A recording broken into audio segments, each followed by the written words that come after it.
कि वोट इसलिए दे रहे हैं कि पेपर लीक मत करवाना।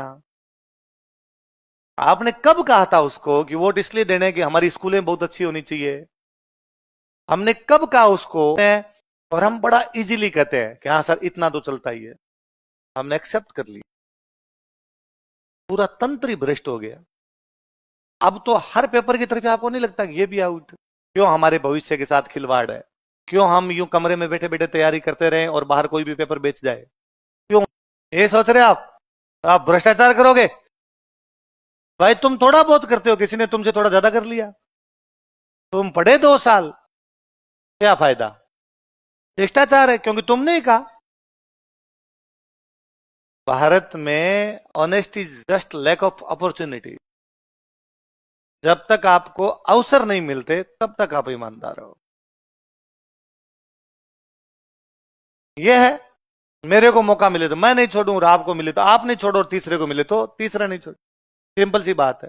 और जब स्थितियां इस कदर विकराल हो जाती है ना कि एक तो होता है गलत काम होना, एक होता है गलत काम को समाज द्वारा स्वीकार करना। दो अलग अलग चीज। गलत काम दुनिया में हमेशा से होते रहे, ऐसा थोड़ी है दुनिया हमेशा से बहुत अच्छी थी। राम जी का राज था तब भी गलत काम तो ही रहे थे।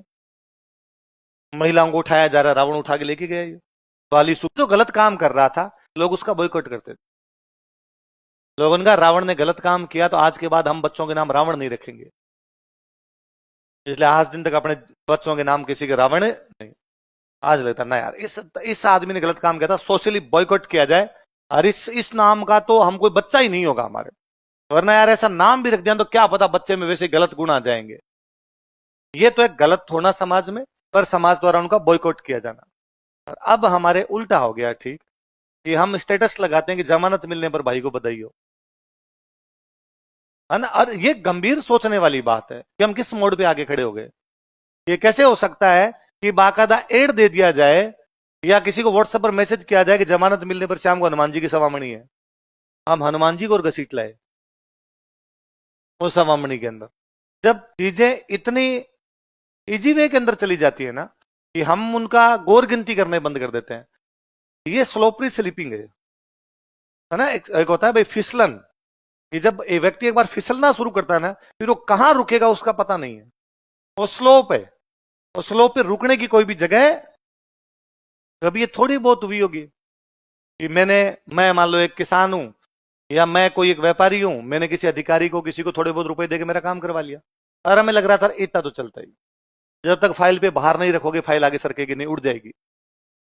अपने फिल्मों में डायलॉग ऐसे, थोड़ा बाहर रखना पड़ेगा तब फाइल आगे सरकेगी वरना फाइल उड़ सकती है।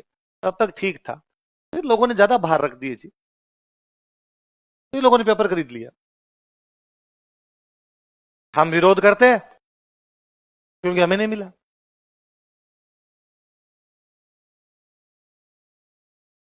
है ना। यही आ गया भाई, सीधा सा यही है। और जब सारे कुएं में भांग पड़ जाए ना तब दिक्कत है। इसलिए इन चीजों का विरोध करना पड़ेगा। हम आज नहीं करेंगे कल करना पड़ेगा, कल नहीं करेंगे परसों करना पड़ेगा, वरना सब कुछ बर्बाद कर देंगे। वरना तो फिर पढ़ाते रहो ना बच्चों को, क्या फायदा है। यहाँ बच्चे को पढ़ाया, बच्चे ने आगे मेरे से पूछा सर परफॉर्मेंस कैसी है मेरी, मैंने कहा नंबर बता तेरे कितने। उसने कहा सर इस बार टेस्ट में मेरे 200 में से 100 नंबर है। वेरी गुड, अच्छे नंबर है, 50% नंबर आ रहे हैं, थोड़ी सी और मेहनत कर, ये 60% के आसपास चले जाने चाहिए। फिर पेपर हुआ, उसके 400 में से नंबर आ रहे थे 320, और अच्छा 80% नंबर आ रहे हैं यार तेरे। फिर उसका सिलेक्शन नहीं हुआ, ये कट ऑफ गई 380। ऐसे कैसे हुआ? ये क्लास का टॉपर था, इसके सब सब्जेक्ट में नंबर अच्छे हैं, फिर इससे और टॉपर कौन आया? तो वो जिसके पास पेपर था। फिर वो अगली बार फिर 2 साल और पढ़ाई करता है। एक दिन हमें आना तो पड़ेगा उस राह पे। हम अब तक इस पे हैं कि मेरे साथ पर्सनली थोड़ी बुरा हुआ है, सबके साथ हुआ है, और वो पर्सनली हो रहा है हमारे साथ, सबके साथ ही हो रहा है। हमें सवाल तो पूछने पड़ेंगे, हम जिनको वोट देते हैं उनसे, तुम करते क्या हो। और जब तक हम वोट इस आधार पे देंगे कि फलाना आदमी हमारी जात का है, फलाना आदमी हमारी इस चीज का है, उस चीज का है, धर्म का है, हमारे क्षेत्र का है। तब तक ये चीजें नहीं होनी। मैं क्या राजस्थानी वाले आंदोलनों में जाता हूं तो मेरे से खूब सारे लोग अब पूछते हैं क्यों नहीं होता। मतलब सरकार देती है यार मान्यता, अपने हाथ में थोड़ी सरकार देगी तब देगी। सरकार क्यों नहीं देती? क्योंकि सरकार को इस नाम पर वोट नहीं मिलती। ये तो बहुत भले लोग हैं, सरकार वाले बुरे नहीं है। जिस नाम पे आपने वोट दी थी वो सारे काम करते हैं। आपका एमएलए, आप रात को आधी रात को फोन कर दो हमारी दारू की गाड़ी पकड़ ली, छुड़वाता है, क्योंकि इसीलिए आपने वोट दिए थे। आप उसको आधी रात को फोन कर दो हमारे पुलिस थाने के अंदर मुकदमा हो गया, वो आ जाता है खुद कि मेरा आदमी है, केस में से बाहर निकालो, क्योंकि इसीलिए आपने वोट दिए थे। आप किसी की जमीन पे कब्जा कर लो, उसके बावजूद वो आपके पक्ष में आके खड़ा हो जाता है, नहीं जा हमारे वाला सही है। आपने कब कहा था उसको कि वोट इसलिए दे रहे हैं कि पेपर लीक मत करवाना? आपने कब कहा था उसको कि वोट इसलिए देने कि हमारी स्कूलें बहुत अच्छी होनी चाहिए? हमने कब कहा उसको कि हम तेरे को वोट इसलिए दे रहे हैं कि हमारे कॉलेज लगने चाहिए? सिंगल टाइम नहीं कहा। फिर विधानसभा में बात ही नहीं होती। किसी को दिखता नहीं क्या कि हमारे एक भी कॉलेज के अंदर कक्षा ही नहीं लग रही है? कोई आके कह देता है इन कोचिंगों पे नकेल कसी जानी चाहिए। अरे कसी भी है, तुम कॉलेज में पढ़ाई शुरू करा दो, कोचिंग में आने बच्चे बंद हो जाएंगे। तुम्हें दिखता नहीं क्या कि कमरे दो हैं तो बीएड कॉलेज चल कैसे रहा है? तुम्हें खुद को नहीं दिख रहा क्या कि पैसे लेके बीएड करवा देते हैं फिर वही मास्टर लगते हैं? जब शुरुआत ही वहां से हुई कि पैसे लेके बीएड होगी, उन मार्ट साहब से कैसे तुम ये कर सकते हो कि बच्चों को ईमानदारी का पाठ पढ़ाएंगे? हम इन पे बोलते नहीं, हम केवल ये कानून बनाते हैं, ऐसी लाइनें लिखते हैं, उन लाइनों को पढ़ते हैं, फिर उन पर मुस्कुराते हैं और हम बड़ा इजीली कहते हैं कि हाँ सर इतना तो चलता ही है। हमने एक्सेप्ट कर ली, इसलिए हमारे ऊपर है ये सब चीज। पीछे वाली पीढ़ी ने किया, उन्होंने, उससे पीछे वाली पीढ़ी, 3 पीढ़ियां बीती आजादी के बाद।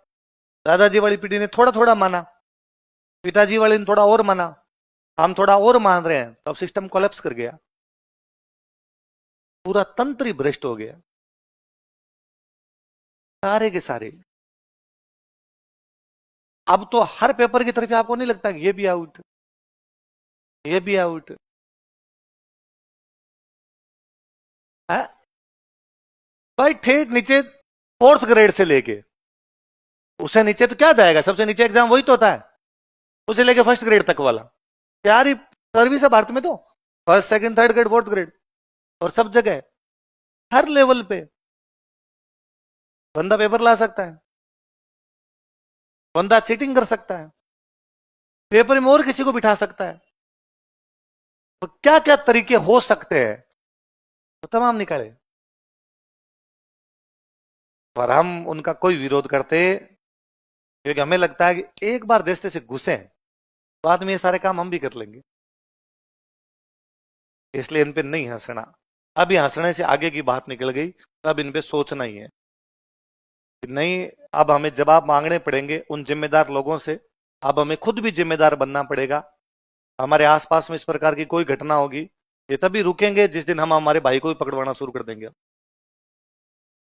हमें खूब सारे लोगों का हमें पता होता है कि यार ये कोई चीटिंग की होगी, इसने ये की होगी, पर अपने इसलिए चुप रह जाते हैं कि भाई ये यार सरकारी नौकरी लग गया। अपना एक भाई लगा, किसी ने 3 लगा लिए, कोई भाई और तकड़ा पड़ा तो उसने 7 लगाए। उस 7 के चक्कर में अपने रह गए, वरना वो 7 नहीं लगते तो अपना 1 का नंबर आ जाता किसी का, है ना? यही तो बात है। ये जो चीज है कानून तो आज भी है, अंग्रेज 1773 में बना के गए थे कि कंपनी का कोई भी कर्मचारी उपहार ग्रहण और अपने लिए जा रहे हैं, उपहार लिए जा रहे हैं सब तरीके के अपने। यदि सरकारी कर्मचारी किसी भी प्रकार का और बड़ी बिल्डिंग है उसके पास में, सरकारी कर्मचारी भयंकर महंगी गाड़ी के अंदर आ रहा है, तो उसे सवाल पूछे जाने चाहिए आए कहां से रुपए, तनख्वाह तो देते हैं भाई साहब 38,000 रुपए, कहां से लाए तुम ये, बताओ, सोर्स बताया जाए तुम्हारा। हम नहीं पूछ रहे, नहीं पूछ रहे तो रेडी है, मामला सबका सब चलता जा रहा है। पूछा जाना चाहिए भाई सरपंच की तो तनख्वाह 5,000 ही नहीं देते, तुम स्कॉर्पियो कहां से लाते हो? हम छोटी छोटी बातों में राजी है ना। सरपंच सबके जॉब कार्ड इकट्ठे करके लेके जाता है, सारे रुपए लेता है, थोड़े थोड़े अपने पास बेचता है। हम राजी हैं कि थोड़े हमारे पास आ गए, सरपंच राजी है कि बाकी उसने ले लिए। गांव में खुलेआम है, खुलेआम, किसी कुछ कहने की आवश्यकता नहीं है। सरपंच साहब बाकायदा घर घर जाके ले रहे हैं जॉब कार्ड, और सारे दे रहे हैं, इतने हमारे पहुंचा देना। और महीने वाले दिन क्या हो रहे हो, जॉब कार्ड वाले रुपए दो। तुम गए नहीं थे काम करने, किस बात के? नहीं, जॉब कार्ड दिया था सरपंच साहब को, रुपए तो सरकार ने भेजे ही हैं, वो हमें रुपए दिए जाए। हम उन पर कोई किसी प्रकार का सवाल उठाते, हमेशा कोई सवाल नहीं उठाते कि जब इतने सालों से नरेगा चलती है काम क्या हुआ। क्यों इतिहास में पढ़ लेते हैं कि 14 साल नरेगा चला के राजसमंद झील बना दी, अब क्यों नहीं बनी कोई? पानी की कमी तो आज भी है। अभी कोई बड़े झील और तालाब बनाए जाएं जो नरेगा के तहत बना लिए जाएं, काम के बदले अनाज योजना, शाम को लोग अनाज ले जाए, दिन में हम तालाब खोद लें। क्यों नहीं बने इतने सालों में? नरेगा चलते तो कई साल हो गए।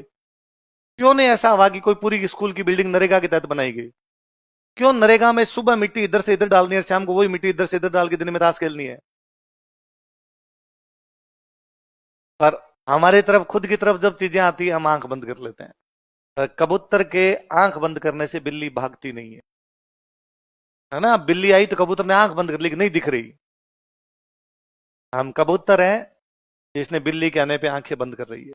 तो बिल्ली झपट्टा मारेगी, खाएगी, कभी हमें खाएगी, कभी दूसरे को खाएगी। हमें खाती है उस दिन हम सड़क पे आते हैं, जब तक दूसरों को खा रही है हमें लगता है हम तो पढ़ ही ले। हमें ये सब करने की आवश्यकता, इसलिए जवाब मांगे जाएं, उन तमाम जिम्मेदार लोगों से जवाब मांगे जाएं कि ऐसा क्यों है, क्यों हमारे भविष्य के साथ खिलवाड़ है, क्यों हम यूं कमरे में बैठे बैठे तैयारी करते रहें और बाहर कोई भी पेपर बेच जाए, क्यों उन पे कार्रवाइयां नहीं होती, क्यों लोग इतने बेधड़क तरीके से कर सकते हैं कि एक किसी ने पेपर बेचा, थोड़े दिन बाद जेल से बाहर उसने दूसरा बेच दिया, उसी सेम आदमी ने। ऐसा क्यों नहीं हुआ कि उसको जेल के अंदर ही रखा गया, बाहर आ ही नहीं पाया? ऐसा क्यों नहीं हुआ कि उसका सोशल बॉयकॉट हो गया? कोई कहे कि इसके परिवार में आज के बाद किसी की शादी नहीं होगी, इसके परिवार में कोई बेटी नहीं देगा जिसने इस प्रकार के बुरे काम किए। उल्टा हम ज्यादा राजी हैं, इनके परिवार में बेटी दो, इनके पास पैसे आ गए। एक जेल गया, बाकी वाले भाइयों के पास, सबके पास पैसे हैं, भाई सुख पाएगी। हमने कितना इजीली एक्सेप्ट किया है चीजों को हर लेवल पर जाके। तो अंग्रेजों ने 1773 का रेगुलेटिंग एक्ट बनाया और बनाकर 20 साल मजे करो। कितने साल मजे करो? मतलब 20 साल अब आप आपको छेड़ेंगे नहीं। ये कानून कितने साल लागू होंगे? 20 साल तक मामला चल जाता। 73 में कानून बने तो 20 साल कब तक होते?